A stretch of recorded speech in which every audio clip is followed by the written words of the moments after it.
Today we're going to make Halo's energy sword. Enjoy. First, open a fresh version of Blender, version 4.1 or higher. Then go on over right away to the Render tab, and we're going to leave it on Eevee. We're going to scroll all the way down to Color Management. We're going to change the View to Standard. We're going to change the Gamma to 0.565. Okay, and we're going to leave those settings there. First, grab yourself a reference picture from the internet will work. I'm going to go ahead and use this one right here. Import the photo, and we're going to go up here to Edit Preferences and type in As Plane and import images as planes. We're also going to type in Node Wrangler and turn on Node Wrangler, save your preferences. You can go ahead and exit out of that. Delete your default cube. Shift-A, Image, add image as planes, and add in that energy sword reference we grabbed from the internet. I'm going to hit RY just to rotate it nice and flat. Hit 7 on the numpad so I'm looking directly down at it. Okay. Now I'm just going to turn this thing a little brighter so we can actually see what we're doing in render preview mode.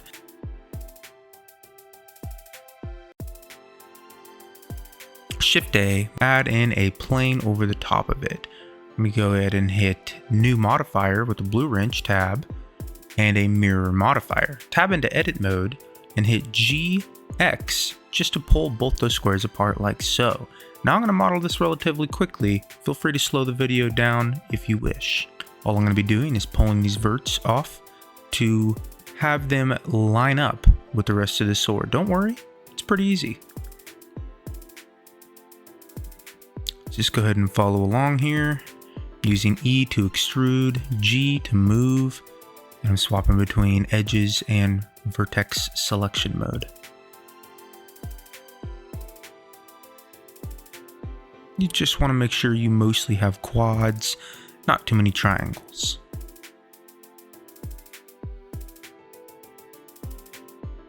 Okay, back to regular speed now. We're going to go ahead and make the handle.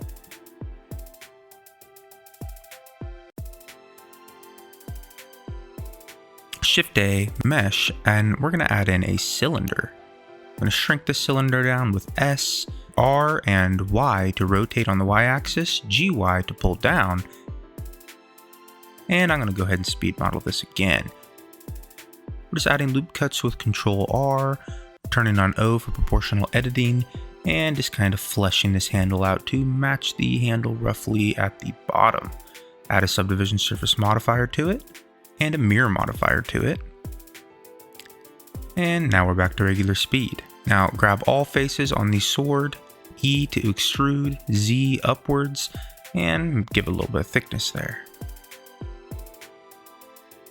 Okay.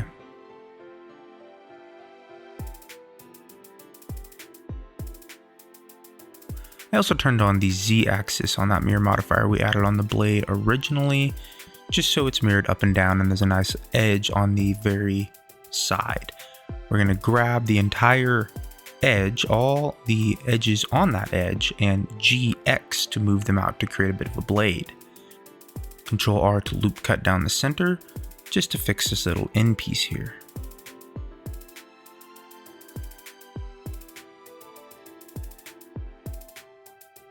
Okay.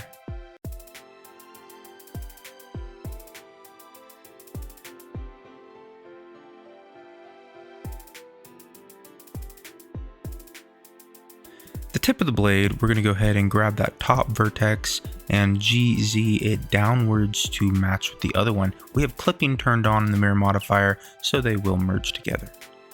Generate subdivision surface onto that blade, pump the levels up to 2, and you can see the tip gets a little dulled. So we're going to loop cut, Control R, pull it into the center to give that tip a nice sharp point again.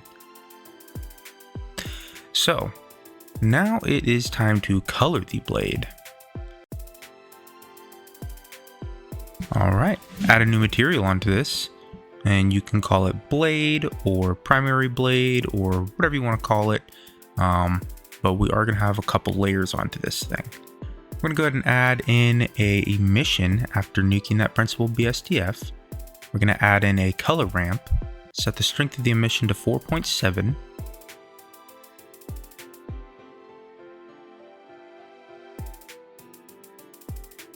And then we're going to go ahead, Shift A, add in a noise texture. Plug the factor into the factor on the color ramp. Click on that noise texture and hit Control T for that texture coordinate and mapping node. Change 3D to 4D on that noise texture so we can animate it a little later on. I'm going to pull this color ramp in a little bit and you can kind of see the pattern emerging now. I'm going to change that white value to a nice kind of sort of sky blue, blue jeans blue color there. I'm going to hold Control and left click to add in another color tab on that color ramp and a darker blue. Control left click again and yet another blue. You can follow my blues if you want or pick colors that look good to you. I'm going to change the black to white, and over on the noise texture I'm going to go change scale to 0.4 and we're going to crank that detail up to 5.7 and the roughness we're going to change to around 0.9.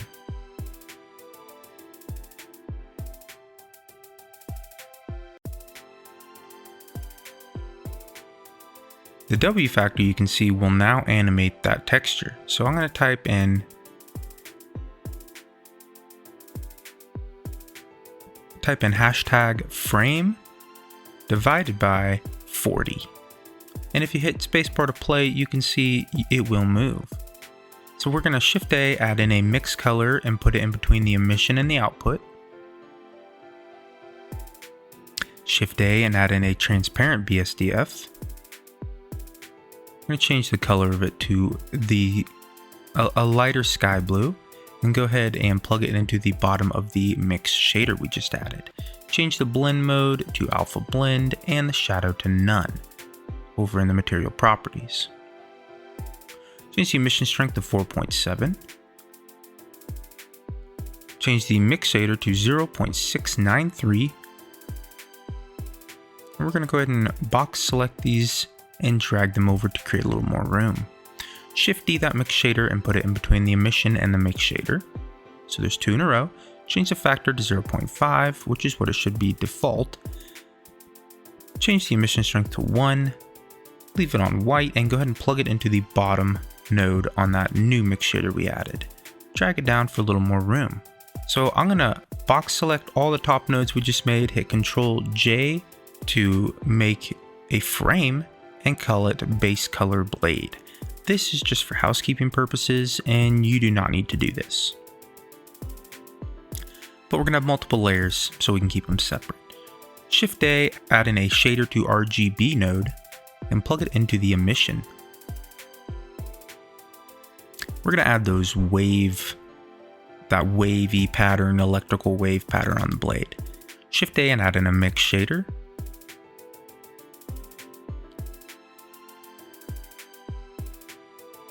Drag them down a little bit to create some more room. We're going to go ahead and plug the mix shader into the shader to RGB node. Shift D that emission shader. And Shift A transparent BSDF. Change the color to a dark blue. Change the emission shader to 224.9, quite high there.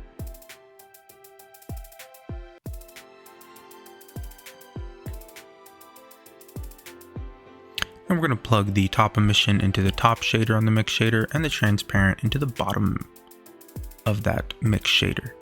Shift A, add in a color ramp, and that will be our mask, beginning of our mask for our mix shader.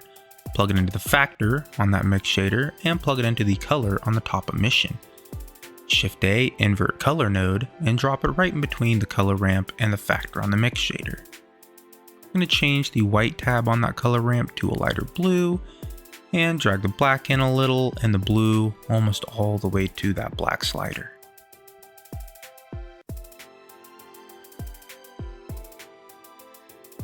Shift A, add in a Voronoi texture duplicate that Voronoi texture with Shift D, Shift A, and we're going to add in a math node. And we're going to mix these two Voronois together. Change the add to subtract, plug the distance of the top Voronoi into the top value and the bottom Voronoi into the bottom value, and plug the value from the subtract node into the factor of the color ramp. On the top Voronoi texture or the bottom, we can hit Ctrl T once we have it selected, and plug the vector into the vector of both and the object from the texture coordinate into the vector of the mapping node. I'm going to go ahead and swap those handles around on that subtract node from the Voronois. I had them reversed on accident. Shift A, add in a value node, and Shift D this a few times, and we're going to use this to drive both Voronois. I'm just going to rename them, but it's not necessary. I'm going to rename one to scale, I'm going to rename the other to W, and this one to smooth. I'm going to plug in the smooth to the luminosity, if that's how you pronounce it, but it's basically smoothness. You're of course going to plug in the scale to the scale of both Voronois and the W to the W of both Voronois. Oh, we got to change them to 4D, from 3D to 4D for the W appears, and go ahead and plug that W into both Voronoi textures. I'm going to change the top Voronoi to smooth F1 and leave the bottom on F1. Change the scale to -1.1 and the smoothness to 0.4. On the location, you can see this is how we're going to animate the movement of it. So type #frame divided by 20. A little too quick, divided by 40. And that looks a little better. Go all the way back to the front and type negative, so it's going upwards towards the tip of the blade. And I'm going to change it to 60. A little slower there, but you can leave it on 40 if you like that look. Okay, so there's both of them mixed together.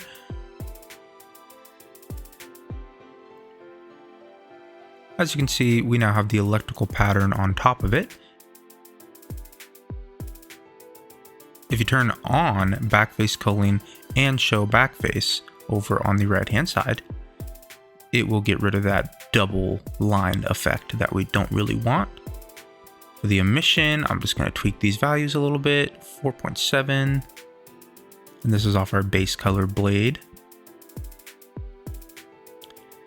Fiddle with these color ramps a little bit. It's all up to your artistic freedom. Go ahead and pull my white slider in between both those blues and pull this dark blue a little closer to it to kind of get, yeah, that energy effect right there looks good. Pull this lighter blue to the complete other side of the spectrum and change my emission strength to 12.7. Now we're starting to kind of get the effect we want to see here. Change the scale a little bit. You can get wildly different patterns on it. I'm gonna go ahead and change mine to 0.9, and that frame for the animation of it, change it to 50 divided by 50.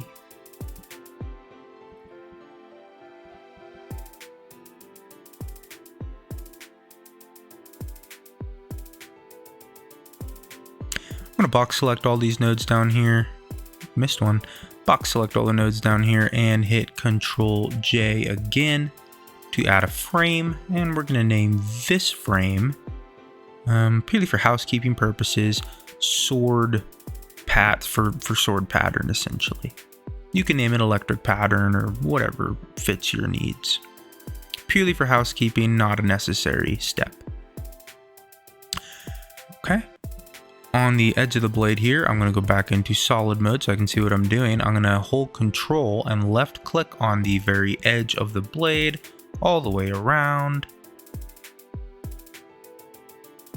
Very inner edge of it all. The cutting edge of the outside and the inner edge of the inside. All the way up to the tip there. And probably not so much. There we go. this will be that white outline that we see on most blades. So add a new material. You can double click and rename it Edge and hit Assign with those faces selected. Back into render preview mode, we can see it has lost the color. So we're going to add a new color. In that color we added, go down to the emission slot, change it to a blue, and crank the strength up to, well, let's turn bloom on. Whoa, okay, that's bright. Sorry to blind you guys there. We'll correct that in a second. We'll go ahead and turn the strength of the edge to around 12.5. And let's go ahead and fix this crazy bright blade. Turn the emission on the top color we made down to 6.5. And then on the electrical pattern emission in between here, we'll change it to 1. Yeah, I think that's quite a bit better there. From in the hundreds to 1.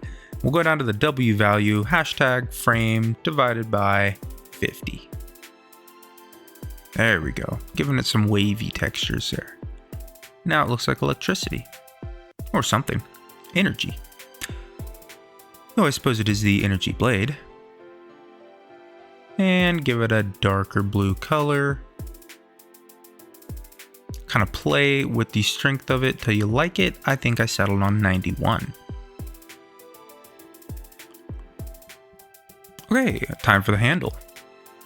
So let's go ahead and click on the handle here.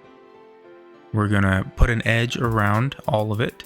Right click and create an edge here. So we're gonna select the edge around the entire thing, whole edge loop at the end of the handles, and mark seam.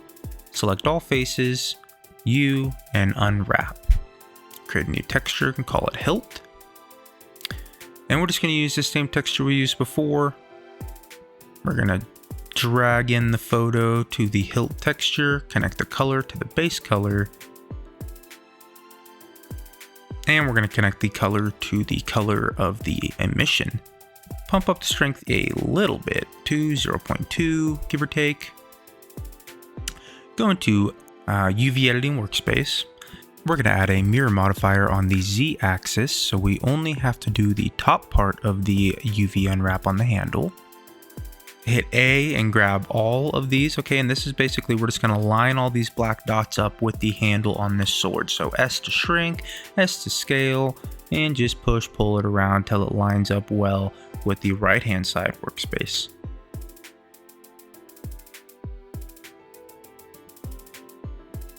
Okay, and you can use the same tricks we use. If you hit O for proportional editing, you can drag all these out proportionally.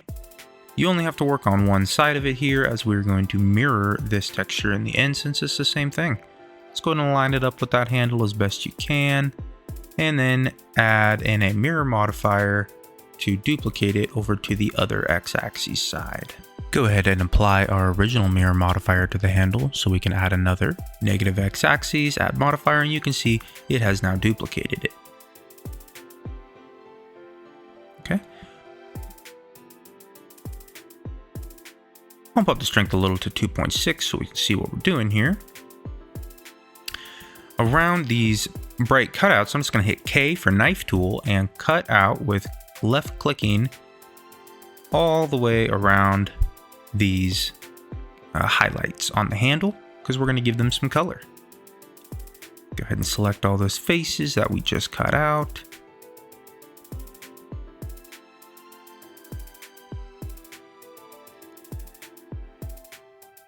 Okay, and hit E to extrude, turn off proportional, and shrink it in a little. We're going to repeat that with every other highlight here. So we're going to cut them out and extrude it inwards. Cut this one out just down to the center point, really, because we're just going to mirror it. Extrude that in as well.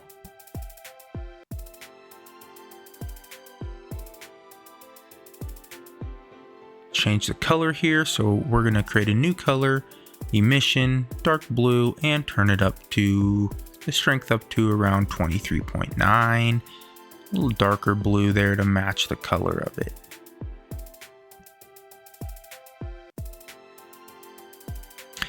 Okay, and the last little detail over here, which will be easy, we'll just cut it out, and we already have the color made. Extrude it and change it to that color. We're gonna add in a auto mirror modifier again, Z from the positive direction, hit auto mirror, and right click convert to mesh, and it has mirrored them to the bottom. So there you go, there's the blade finished. Now let's work on the electrical arcing on the outside. And there's many ways you could do this. I've seen people use geometry nodes for this kind of effect, but in my opinion, it's best to keep it as a shader if possible. It's easier and more versatile and less confusing. It's actually gonna be real easy. We're gonna add in a sphere. We're gonna rotate it on the x-axis by 90 degrees here, UV sphere. Grab the tip of it, and with O proportional editing on, we're gonna go ahead and hit G, Y, and just cover the blade kind of like a sheath. You do want some of the blade sticking out, however. Where you can loop select here with Alt and left clicking on the loops we want to select. And then just S to shrink them, S to shrink, G to grab, and just keep repeating this process until you've covered the entire blade. Select the whole thing and hit SZ to shrink it down. And we're gonna add a new material onto this object and call it out light or out bright or electrical or whatever you want to call it, but just something distinctive. We're going to select our blade again, select our base color on our blade, and this bottom one that we created a frame around, box select and Control C to copy. Go back to our sheath we made there for the electrical and Control V to paste it. Now we are going to hook the color to RGB. We're going to delete the colored RGB and plug in the emission shader to the surface output of the material.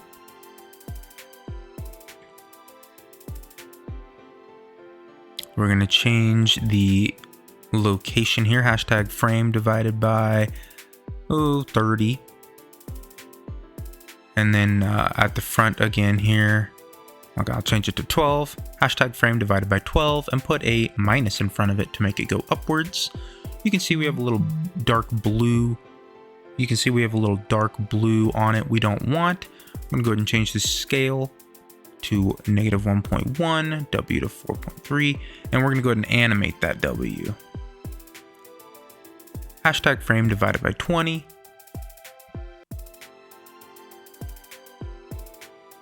Add in a shader to RGB. And duplicate the mix shader and paste it after the shader to RGB. Add in a transparent BSDF and plug it into the bottom of that new mix shader we added. We're gonna plug in the color also to the factor of that mix shader. And swap those handles around on the mix shader there from the transparent and the shader to RGB.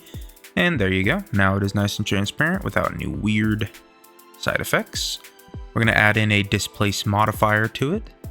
We're going to change it to new and go down to the texture, change it to marble.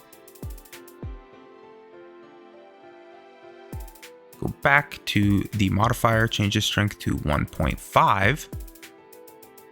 Back in the shader, we're going to change the size to 0.02.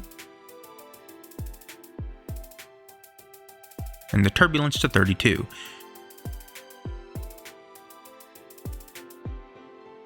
Shift A, add in an empty planes axis in your viewport here, and we'll use this to drive the electricity. Hit N as in Nancy on your keyboard, and under the Y location, hashtag frame divided by 20. Hit spacebar again to pause it from moving. We'll go back to our electrical, change it from global to object, and we're gonna eyedrop that empty. As you can see, it is now animated. I'm gonna grab it, hit SX just to bring it in a little bit more, SY to shrink it down a little bit more, because I just kind of want it arcing off the edges of it. As you can see, that is the object's actual shape. And the displace is making it pop out around it, giving it an electrical arcing look. And that is the final product here. Feel free to render in either version. I think it looks a little better in render preview. And this is what allowed me to make this outro right here.